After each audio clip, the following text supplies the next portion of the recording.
Contohnya dulu kita tidak boleh merayu terhadap apa-apa keputusan petisi pilihan raya yang dibuang di peringkat Mahkamah Tinggi. Tapi sekarang kita dah boleh rayu. Contohnya kes di Terengganu Wan Saga. Dulu tak boleh merayu, kena buang di peringkat Mahkamah Tinggi, stop it. Sekarang dah boleh merayu ke Mahkamah Persekutuan. Dan kalau saya nak kupas sedikit tentang apa yang berlaku di Perak, kenapa nampak sangat macam Barisan Nasional, trend dia sikit-sikit lari ke mahkamah? Jawapan dia senang saja, mudah. Iaitu dalam kes Yang Berhormat Siva Kumar waktu beliau menjadi speaker, bila mana sahaja Tuanku Sultan telah melantik Yang Amat Berhormat Datuk Seri Zamri sebagai Menteri Besar pada 6 hari bulan angkat sumpah, Exco pula dilantik dan angkat sumpah pada 10 hari bulan. Pada 13 hari bulan, mereka ni semua telah dihadapkan ke Jawatankuasa Kebebasan dan Hak. Dan pada 18 diumumkan mereka digantung 18 bulan dan 12 bulan. Jadi tak ada lagi alternatif lain melainkan kita bawa ke mahkamah. Pasal keputusan speaker masa tu ialah keputusan dia selaku speaker dalam kapasiti dia sendiri. Dia bukan macam kes Gobind Singh Bio yang mana beliau telah digantung 12 bulan apabila usul itu telah dibahaskan di Dewan Rakyat dan diduduskan secara majoriti oleh kerajaan BN. Jadi disebabkan kemelut yang dibuat sendiri oleh Pakatan Rakyat, maka kami tak ada peluang lain melainkan pergi mahkamah. Tapi bila kita menang di Mahkamah Persekutuan tentang 3 kerusi, tengok macam mana dia punya political game Pakatan Rakyat. Belum lagi diumumkan 3 orang adun bebas ni nak menjadi bebas, dia dah umum 3 kerusi ni kosong. Yang umumkan dia speaker. Tapi kalau kita ikut undang-undang Akta Suruhanjaya Pilihan Raya, yang menentukan sama ada kekosongan atau tidak ialah SPR. Dan logik dia simple.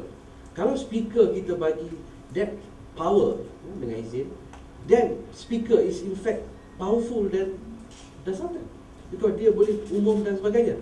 Jadi itu satu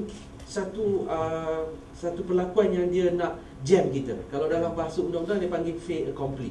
Dalam bahasa Inggeris, done deal. Before you nak buat, I dah buat dulu. Preemptive strike lah kalau George Bush suka cakap. Jadi itu masalah pertama. Jadi bila kita umum pada 4 hari bulan Yang Amat Berhormat Datuk Seri Najib umum yang kita dah ada majoriti, kan? Bagi dia 3 dah kosong. Jadi tinggal 28. Kemudian elok sebelum kita nak bawa ke Dewan untuk buat satu undi kepercayaan terhadap Zamri, dia gantung pula Zamri dengan Exco. Tuan-tuan, matematik simple. Kita ada 31, tolak 3 kita tinggal 28. Tolak 7 kita tinggal 21. Kalau kita pergi Dewan masa bulan 2 dan 3 tu, kita kalah. Jadi nak tak nak kita pergi court. Jadi tak timbul trend BN nak pergi mahkamah ataupun kurang pergi mahkamah. Tapi trend Pakatan Rakyat di sini ialah trend yang mana being applied in Singapore. How Lee Kuan Yew staff YB Jayaratnam, JB Jayaratnam, is by way of court action.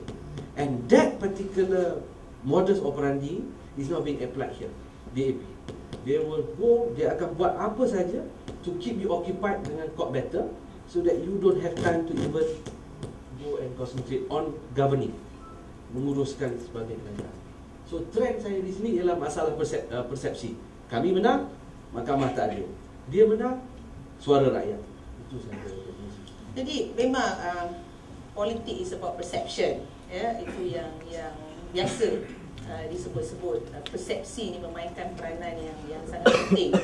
Dan apabila berlaku perkara di mahkamah dan yang terkini berlaku di Perak, ya, ini menimbulkan lebih persepsi tu lebih lagi mengatakan bahawa BN ni seolah-olah macam menggunakan, ya, mahkamah sebagai satu kata desperate move, ya.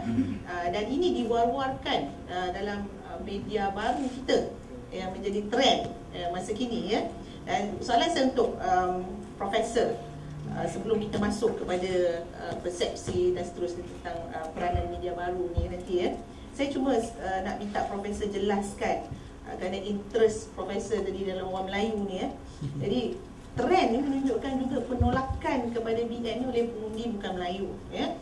Jadi di samping kita ada strategi bersepadanan, kita buat campuran, kita seimbangkan mengundi bukan Melayu dengan Melayu. Jadi apakah lagi agaknya daripada kajian Profesor strategi terbaik untuk kita memenangi hati pengundi bukan Melayu sambil tidak menguris perasaan orang Melayu? Sebab orang Melayu ni dia cepat sangat terguris. Tadi pun kita dah bincang, cepat merajuk, ya, cepat rasa give up, Datuk kata tadi kan. Jadi macam mana kita nak mengembalikan, dalam kita nak mengambil hati pengundi bukan Melayu, kita nak jaga hati pengundi Melayu, Profesor? Saya lihat sebagai kesan daripada itu, kelemahan itu ialah bahawa kita sentiasa nak menjadi kita bersalah ini. Ialah tadi Datuk Kadir mengatakan tentang keterbukaan yang dia tidak terbuka, tidak demokratik, yang ingin demokratik.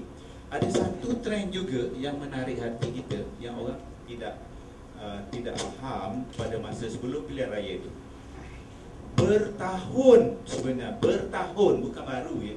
Bukan hanya 07, bukan hanya 08, bukan hanya 06, semenjak 04567 bertahun orang sudah kempen di dalam blog yang menuduh Melayu itu sudah menjadi resis. Bertahun. Kalau kita baca satu blog, saya tak pasti nama sekarang, rasa sayang atau begitu, rasa sang kancil, begitulah bunyinya. Bukan sang kelembai. Bukan sang kelembai. Dia kata dia terdapat segala kegiatan membina Melayu dan Bumi Putra adalah tindakan resis. Semua institusi yang dibangun untuk membangun bela Melayu adalah racism. Dan yang paling parah sekali ialah tidak seorang pun boleh menjawab tuduhan itu.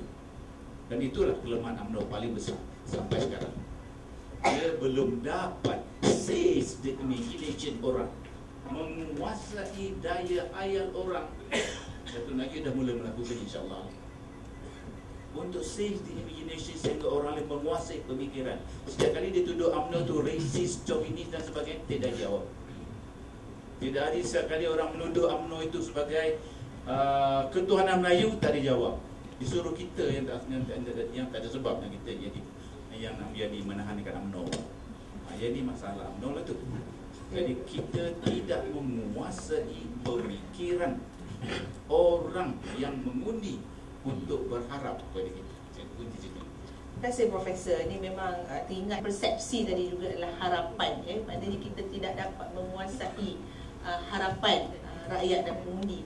Dan trend hari ini juga sebenarnya kepada mereka yang lahir, saya lihat selepas 1960, ya, generasi muda hari ini lebih terpengaruh dengan media baru hari ini.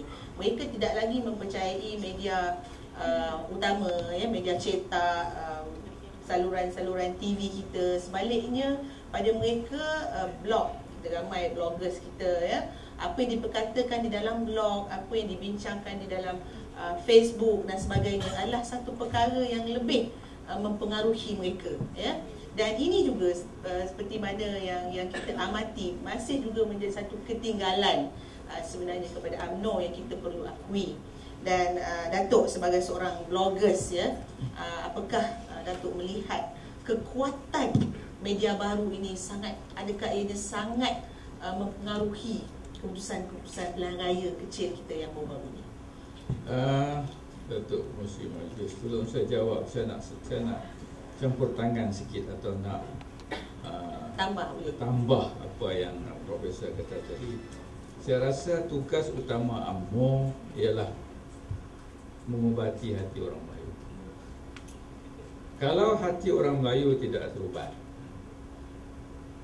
UMNO tidak akan, bukan sekadar tak boleh kembali ke asalnya, malah untuk kekal pada tahap sekarang pun sukar. Saya pernah baru-baru ini berjenaka dengan seorang ahli Majlis Tertinggi UMNO. Saya kata senario paling teruk bagi UMNO ialah bersedia menjadi parti pembangkang Melayu yang kuat.